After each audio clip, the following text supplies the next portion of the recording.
Hey everyone, this is Dr. Drizzle, and welcome to the National Parks Adventure, Crossing America.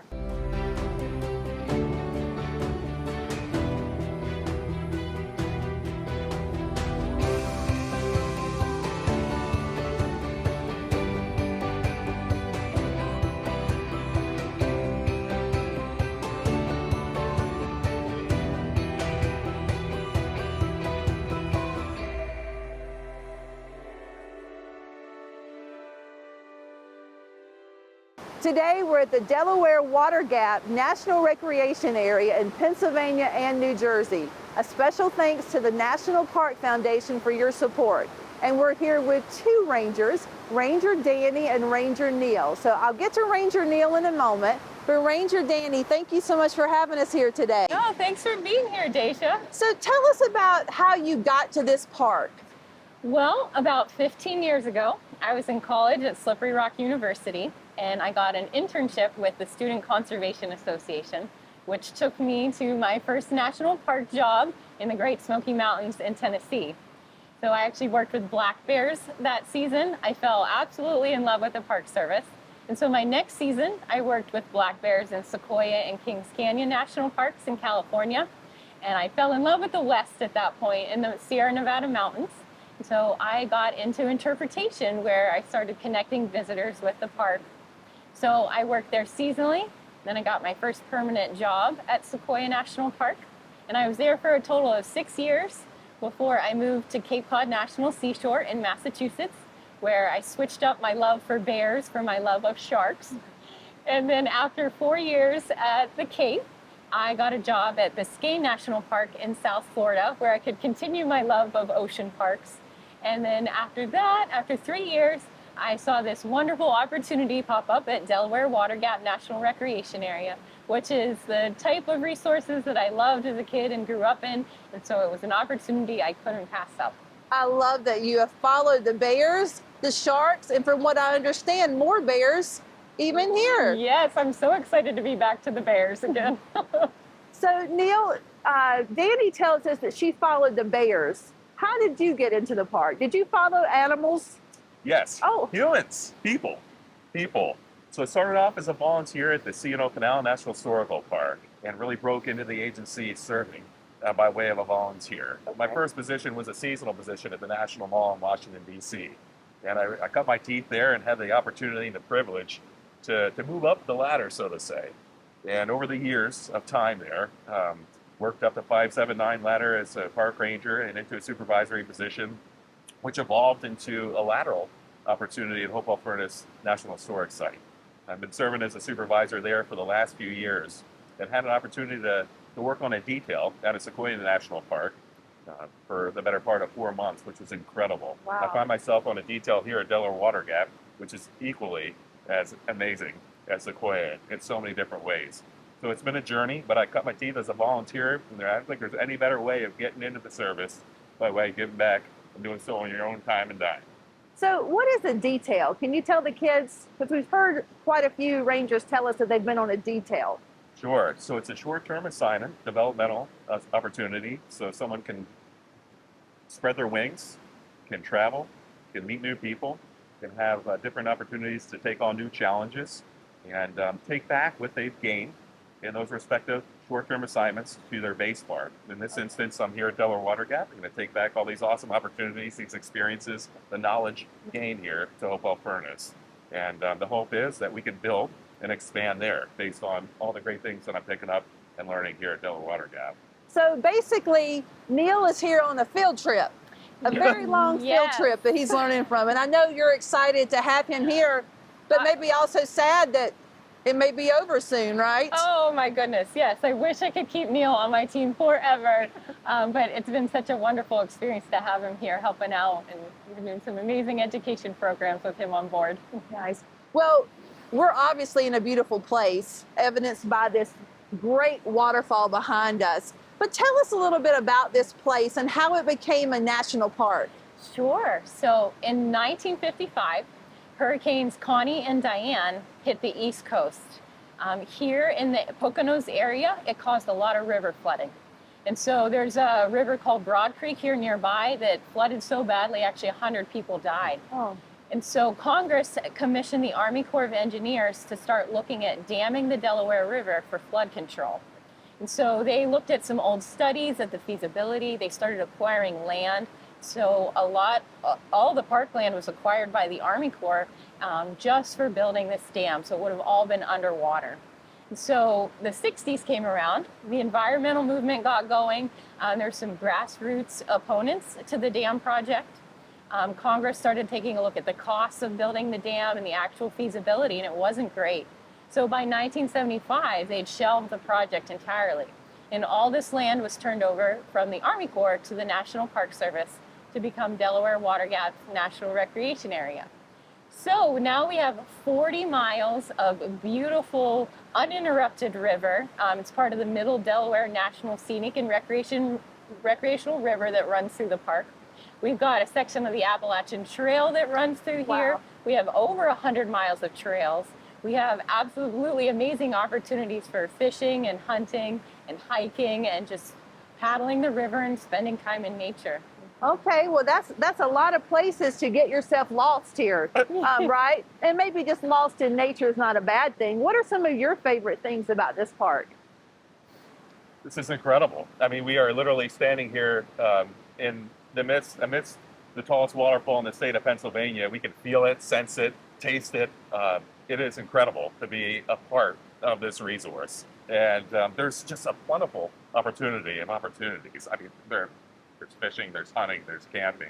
Like Danny had said, there's hiking here, there's boating. It is a paradise for folks that are trying to get out and experience a wild place in this area of the country. We're close to New York City, close to Philadelphia, Baltimore, and DC aren't too far from us. And it's a refuge, in a way, for many people in this region to come out and explore, to experience nature in its full force. This place is awesome. What animals would we find around here? Other than humans, Other than humans? we have black bear, there are river otters here, bald eagles, there are little newts. There are things that are nocturnal that come out as well. But, you know, I have seen some pretty interesting things here. And one thing that surprised me recently was a goat crossing the road. Yes, there was a goat crossing River Road about a month ago. We were driving down, and I was like, that's not a deer. That's something. Don't know where it came from, maybe from, a family, a residence here. But you never know. Right. You never know what you're going to see. That's one of the things that's exciting about working and living here in the park. Okay. Now, Danny, you grew up around here, correct? Yes. So when you were younger, did you come here and recreate? I actually, as a kid, never made it over this far into eastern Pennsylvania to visit Delaware Water Gap.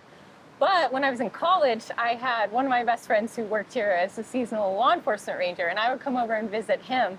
And we'd come right here to this spot. And I fell in love with the park. I was hooked on it. And so I knew that if I ever saw an opportunity pop up at Delaware Water Gap, that I would not be able to resist applying. It's just the type of resource that I grew up in and fell in love with. And now that I get to work in it, all the better. What are your favorite things to do when you're not being in charge here? Are there special activities here that you like to participate in? Yes, getting out on the river is amazing, whether you like to paddle or kayak. I've even gone out on a giant raft on the river. There's lots of opportunities to get out on the water here. In the summer, it's really nice on a hot day, and even in the fall with the foliage. I took a fall kayak trip this past season, and it was absolutely magical. We know that all parks face challenges, right? And you told me there were how many visitors a year? We have about 4.2 million visitors. 4.2 million. That's quite a lot of humans, animals, It is. around here, walking, living, camping. What are some of the challenges that comes with that?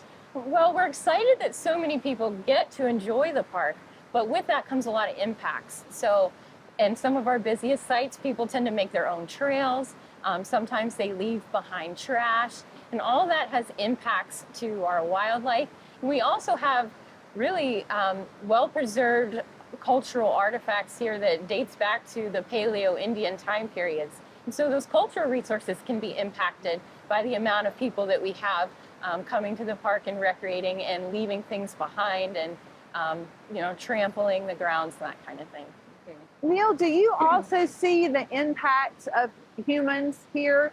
And if you do, what types do you see? Sure, with folks getting off trail, the compaction, erosion, sedimentation, and with that increased runoff that can find its way into the tributaries and the river proper. So there are a lot of residual things that can be resolved, or I think remediated, by some very simple measures. But that is a challenge, I think, with the high visitation that is here and the curiosity and the expectation that visitors have. We want to meet people where their needs are and where their preferences and expectations are. At the same time, we are charged with helping to protect and preserve this site for future generations.